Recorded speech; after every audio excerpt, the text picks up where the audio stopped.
Get my 6. What's up, everybody? Welcome back to the most awesomest homesteading channel on the planet that typically doesn't have anything to do with homesteading whatsoever. Homesteading off the grid. They have plenty of food and plenty of water, but by gosh, they've got to try to come and get the ones out of the containers. I'm just hanging out with my chickens here this morning. My hens, they're really grown, as you can see, and we are slowly but surely cleaning up this abandoned garden spot. We've got a bunch of raised beds and some other gardening things we'd been doing here a few years back, but we abandoned this garden for a number of years. Had some more preparations we had to do to the property, but it's all good now, so we're using it again, as you can see, mostly for the chickens. Well, look at that. They love going through that. We're going to burn this stuff, but they like digging through it every day and trying to get whatever they're getting out of there. So it's just fun to watch them. But whatever, slowly but surely we're going to get it cleaned up. Here, I'll give you the back view so you can look for him, her, it, or they back there. And no, I don't mean hipsters that are up with common modern trends. You know what I'm talking about. All right, so again, I'm just hanging out with the chickens. Getting ready to take my family fishing again. I know I haven't been making a lot of videos lately. Been busy with life, and I love it. And our kid's on spring break. It's a late spring break. He's privately homeschooled, so he doesn't have classes this week. And I'm so happy that this spring he's taken a liking to fishing like he never has before. So after our workout this morning, we're going to go do some fishing. But I had like a recurring thought going through my mind, and it was a very powerful thought, and I thought I'd make a video and just share this with you. It's kind of like life advice. It's life advice I was given, oh gosh, almost 30 years ago now. But it's life advice that really took me 10 to 15 years to implement into my own life. And then it took 10 or 15 years after implementing this to really see the wonderful, beautiful, true effects of this powerful tool. And it's basically this. I'll have to explain it through storytelling. I was a stockbroker when shortly after I got out of college. I moved down here to Virginia because the new economy didn't exist. There was no social media. I grew up in West by God, Virginia, and I could either dig coal, stack lumber, or seek welfare benefits as a livelihood. Those were pretty much my three choices back at the time in Appalachia. So I came back to the motherland of Virginia for economic prosperity or opportunity. And I ended up being a financial planner / stockbroker. Door-to-door salesman is what it is, but it is what it is. But I used to meet with these 4 or 5 old guys. They were World War II generation, long passed on now. They would have coffee at McDonald's every morning. And I got this idea from experienced brokers in my firm I worked for. They said, you ever seen all those old guys sitting around McDonald's drinking coffee every morning? It's like, yeah, that's crazy. That coffee sucks. And they're like, yeah, but they're drinking it because they're cheap and they're millionaires. And I'm like, huh? Didn't make any sense to me. I was in my 20s, didn't understand anything about money or finance, which basically, which it sounds odd because I was a financial planner. Listen, what I mean by that is, it's not about PE ratios with stocks. It's not about earnings and all this stuff as much as it is about your personal behavior in regard to finances, your belief or beliefs about finances, money, what it is. But anyway, the mentor said, I don't know if you saw him, her, it, or they back there, but I'll give you some views of the chickens too. I'll try to move around a bit. See, I built this. Isn't it great? I let them out twice a day, like an hour in the mornings, an hour in the evenings. Dearly, my beautiful bride, a.k.a. Giggly Girl's usually out here with me, but she slept in a little late this morning. She's enjoying her coffee inside, so I'm out here with these chickens.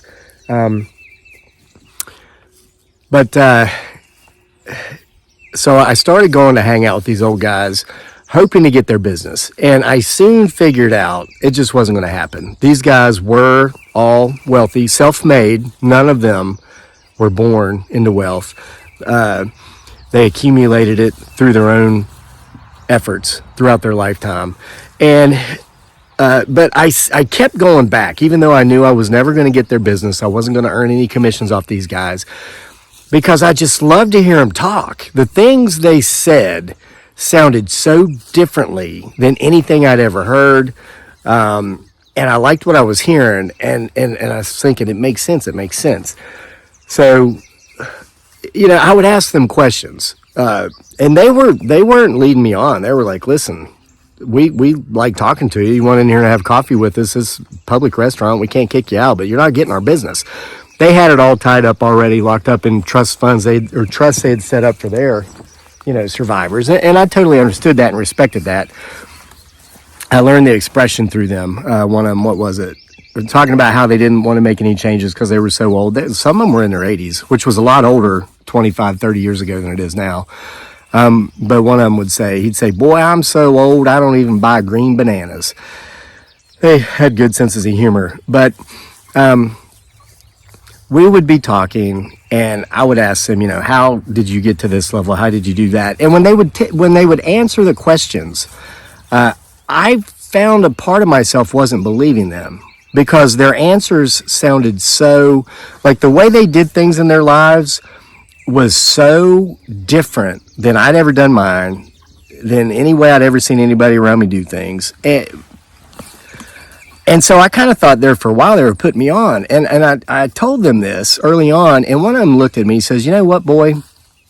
He says, and referencing himself, he says, you're talking to a self-made millionaire who, in his last several years of him doing what he did, now all these guys, none of them worked for anybody. They all worked for themselves by the end of their working years. This last several years of his working career, he made more than $1 million in a year. And remember, this is back around the year 2000. So late 90s, 2000-ish. So he says to me, he says, listen, you're asking pretty normal questions, pretty reasonable questions, but you think that we're lying to you or not being forthcoming because we're giving you very non-traditional, non-normal answers. I was like, well, yeah. And he said, okay, speaking for himself, he said, if I thought the way you did, if I thought the way everybody else did, I would live a life very similar to the life you live and the life that everybody else lives, the majority. If I thought like the majority, acted like the majority, I would live like the majority, and I would be a middle class / working class prisoner. I would not be free. I would not be financially independent. I would not be able to come and go as I please, et cetera, et cetera. He's explaining this to me, and I thought, you know what? Even though I don't really understand the answers these guys are giving me to the questions I'm asking, because it just seems so contrarian to everything I've been taught to believe, that made sense. Now, what was I taught to believe? The same thing that 97% of us have been taught to believe. Stay in school, get good grades, which I did. Go to college and get a college degree, which I did. Find a big corporation and give them the best 30 to 40 years of your life, working there 40 to 60 hours a week, which I almost did. I did that for some time. I did that for a while. And then live happily ever after. Buy the house, have the 2.3 kids, 1.6 cats or whatever it is, picket fence. That leads to misery, and that's what the majority of people do, and they can't understand why they're miserable. Well, through talking to those old guys and other older folks, I'll tell you, the biggest benefit I got out of spending 8 years as a financial planner was not learning about the stocks, the bonds, the mutual funds, which I understand all that. And the stock, as of this recording, the market's crashing every day. Like weekly, I'm buying more shares because I'm getting them on sale. I understand this stuff. And hey, mark my words, write down the date. Listen, I'm no longer a licensed financial planner. I'm not qualified to give financial advice. There's your disclaimer, and I'm not doing it. But NVIDIA went under $100 a share. I'm buying a lot of that in my IRA. You come back next year and see where it is. I mean, this is when you buy, and that's what those older guys did. When the markets would reach record highs, they weren't excited. I mean, yeah, the money they had in there was way up, but they'd get excited when, something came along to scare the hell out of the world. Like tariffs or whatever, everything went down, man, they'd be going out selling that old tractor they hadn't used in 2 years to come up with extra money to buy shares. And, their friends who were part of the majority would be like, oh my God, you're crazy. You're putting money in the stock market. Don't you know how far down that thing is? And they'd say, why do you think I'm putting money in the stock market? So it's stuff like that. But here's a big one, because listen, you have to train your brain to believe certain ways, or you're never going to act accordingly. Okay, if you're walking around with a middle class mindset or a working class mindset, you're not going to behave as if you're independently wealthy, because your own belief systems will hold you back. Okay, I knew a guy years ago who said he had a small business. He was a lazy bum and he hardly ever did anything. Not successful at all. He had a working spouse who supported him. He would talk about how he didn't trust millionaires because he, like I mentioned or alluded to earlier, they give you these odd answers, and I can understand where you might think they're lying, but it's not that they're lying. They just think differently than non-wealthy people. But this guy was like, they'll tell you anything they can because they can afford to. Where's my chickens? Oh, they're starting to bed down in leaf piles over there or whatever. But it was like, oh, and they're all crazy. You have to be crazy to be a millionaire. And I remember laughing and saying, oh, well, we'll get there someday if we just keep working hard and all that. And he says to me, he goes, well, you might, because you're kind of, just no offense, but you're a little weird. He says, but not me. I'm not crazy. I can't act crazy. He says, I've got people that know me who think highly of me. And I'll never be rich because I'm not crazy. And you have to be crazy to be rich. Think about everything messed up about that statement. Number one, okay, you're a small business owner. I would hope you're in business to turn a profit. Otherwise, you're not going to be in business. And if you think it's evil to be profitable, that's counterproductive thinking. And if you believe that you've got to be insane to be, I like to use the word successful because, let's face it, if you start from scratch and over time accrue a net worth of $1 million or more, you're probably pretty successful. But if you think you've got to be crazy to do that, you have no chance. You've got no hope. You will never succeed. You won't become affluent. You may as well just go get a 9-to-5 job and spend those 30 to 40 years, the best years of your life, working 40 to 60 hours a week to make the other guy rich, because you're not going to get there. And it's your own attitude and beliefs that are holding you back. Okay? Now, what did these old guys tell me? I'm going to tell you something they called me out on. I used to have the tendency to say, well, I have to do this or I have to do that. I have to go to work. Like I would leave every morning. The McDonald's, because the stock market opens at 9:30. Well, I'd have to leave at 9 to be back in my office in time for the market to open.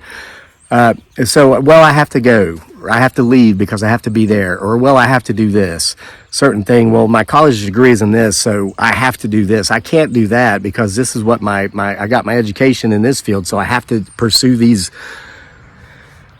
When we tell ourselves that we have to do anything, we actually believe it. Because, listen, there was a scientific study done in 1979, and this is why politics is so dangerous. People can tell a lie. The more we hear anything, the more likely we are to believe it, even if it's a lie and even if we know it's not true. Once we physically and auditorily, whatever, hear it enough times, we will believe it and we will believe that it's true, even when originally we knew it wasn't. That's how the mind works. So if we're always saying, well, I have to do this. Well, I can't go do the things I want to because I have to do all these things I don't really want to because I just have to. I have to do it to pay my bills. I have to do it to support my family. Now, the second part of that statement is very commendable. If it's, to pay bills to support your family, your head and your heart are kind of in the right place as far as that goes. But to constantly say, I have to do this. Well, I have to do this. I have to live in this certain neighborhood. Well, I have to have a certain model car, or at least I have to have a car with less mileage than such and so, or whatever. You'll believe it. And one of those old guys told me, he said, if you can simply train yourself to say, I choose to, instead of I have to, once you start hearing that, it will be liberating in that you realize the things you're doing, the way you're thinking, the decisions you're making, the actions you're taking, the behaviors you're putting out there, the way you're living your life is a choice. And once you come to that understanding, you will further understand that you can choose to do everything that you choose to do differently. And that's when you can start making changes. And of course, I said to the guy, oh, now that sounds all good. So, and these were Virginia country farm boy types. Were not tree hugging, pot smoking country types like some of us. They were not the, kind of sitting around listening to all these swarmy gurus from India and all this stuff. So I said to the one guy, I said, I have to pay taxes. I don't choose to pay taxes. I have to pay taxes. He says to me, no. He says, if you're paying taxes, it's because you choose to. I said, oh, but we have to. There's no way around it. And he said, sure there is. You simply just don't pay your taxes. And I said, but I go to prison. And he said, yes, in time you would. And he said, and there's plenty of people sitting in prison right now because they didn't pay their taxes, right? And I'm like, yeah. He says, see, they chose not to pay taxes. And I said, yeah, but they're in prison. He said, you don't get it. You still have the choice. Now, you got to understand that with each choice and with each different choice, you're going to experience a different consequence. But that's all there is to it. You have a choice in everything. You're just going to end up with a different consequence. Now, that's an example of a negative consequence. But here's another one. Let's say you have a job that you just don't like. You don't like it. Or maybe you're doing it too often. Maybe you're working 5 days a week, 6 days a week, and you just want to work a few days a week. Listen, instead of saying, well, I have to do it because, and then you got all these blanks you fill in, stop. Just stop right there. Don't even start filling in the blanks. You need to work on the first part of the equation.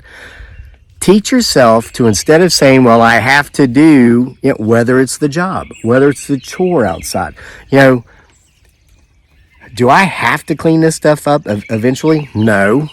I'm making the choice to.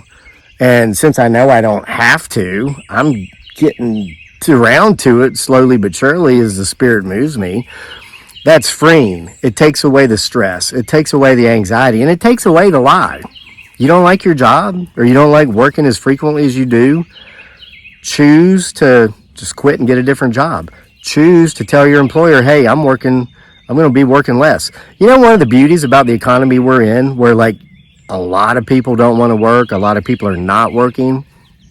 25% of U.S. adults between the ages of 18 and 30 are not just still living at home with their parents. They're doing so while choosing to not even look for a job. And that's all a choice. And you hear their Gen X enabling sucker parents, oh, it's just so tough out there. It's so hard out there. Last week, a 25-year young man came out and completely replaced the septic pump in my septic system that pumps the stuff uphill, because we have an uphill drainage field because we have a pond downhill. Before that guy came to do that, a 25-year young man whose 29-year-old brother owns a business came out with his pump truck and pumped both tanks out, the liquids and the solids.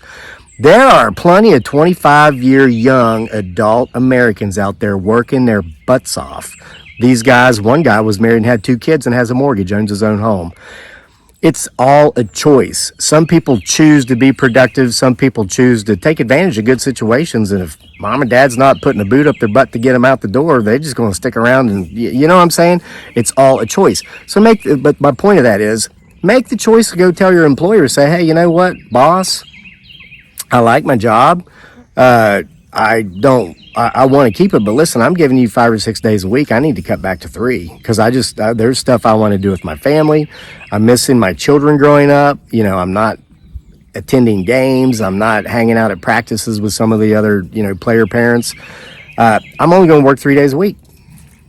Tell them. They'll be shocked. And they might try to bluff you. They'll say, well, we're going to have to find somebody to replace you. Say, all right, good luck with that. Let me know when they're here. Just stand up for yourself. Realize that, listen, the most precious commodity any of us have, all of us, is it the money? No. Is it the land? No. Is it the stocks and the brokerage accounts? No. It's our time. And we don't know how much of it we have. But I'll tell you this, we don't get any of it back. Hey, I've made some bad investments. I've lost money. I can always make that back, and I have many times over. But once you lose time, you'll never get that back. So I mentioned I've not been making a lot of videos lately because I've been doing a lot of fishing lately. When my son is grown and gone and doing whatever he wants to do, I can sit around here and make YouTube videos all day. I only get this time in his life when he's 14 to take him fishing and sit there on the banks of the rivers, the ponds, the lakes, wherever we go, and listen to his crazy ideas and his silly stories and what's going on in his world and with his friends and what he wants to do when he's older and blah, blah, blah. That's more precious than gold.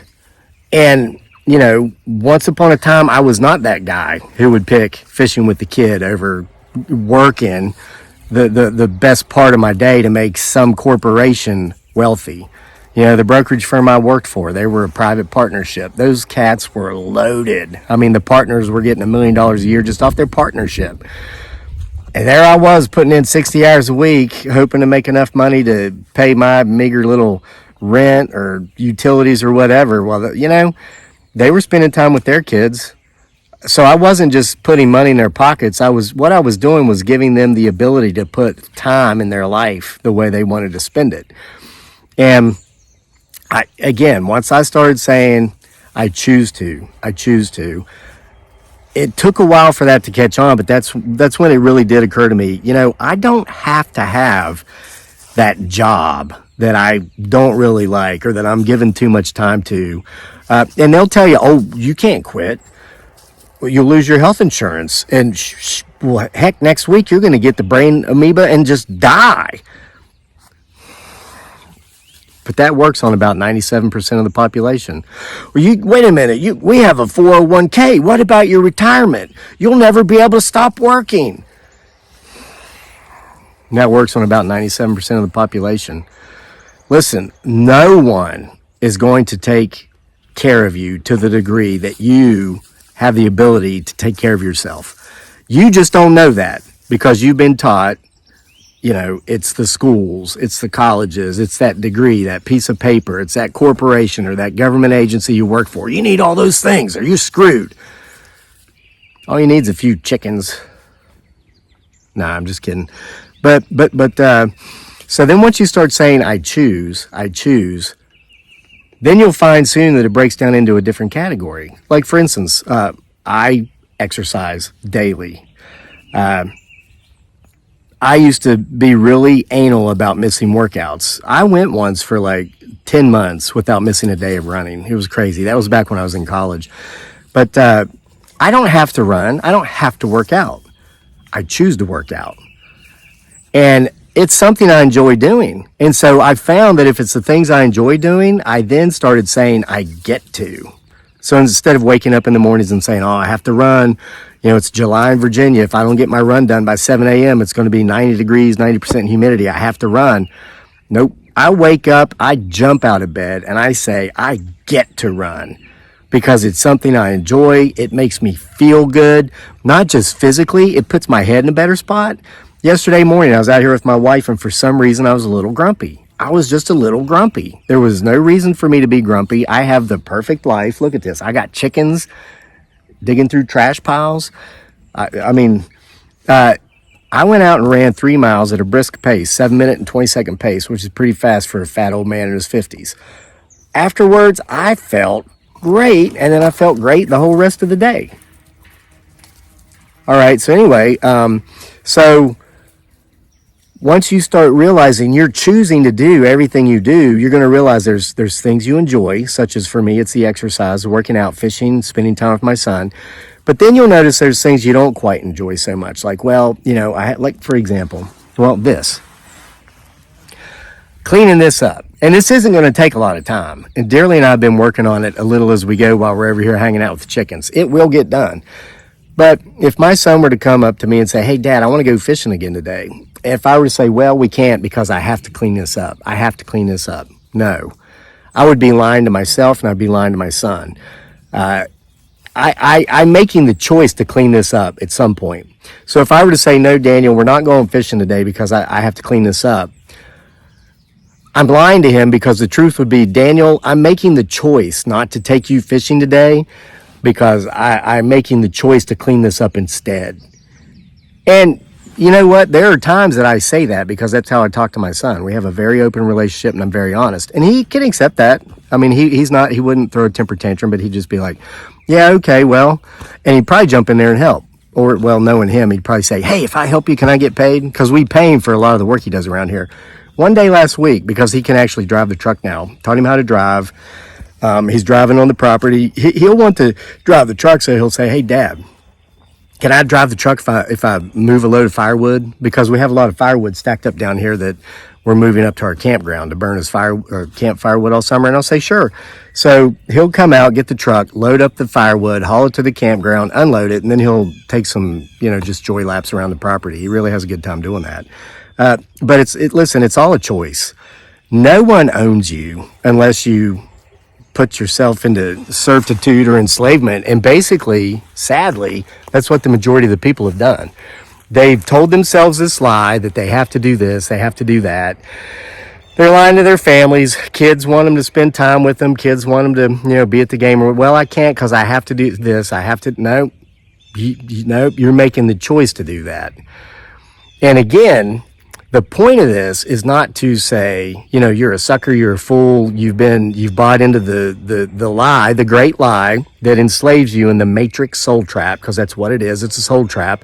So you could be 60 years old looking around saying, geez, what happened? I did everything they said I was supposed to do. I got that degree. I worked that job for 30 years and dang it.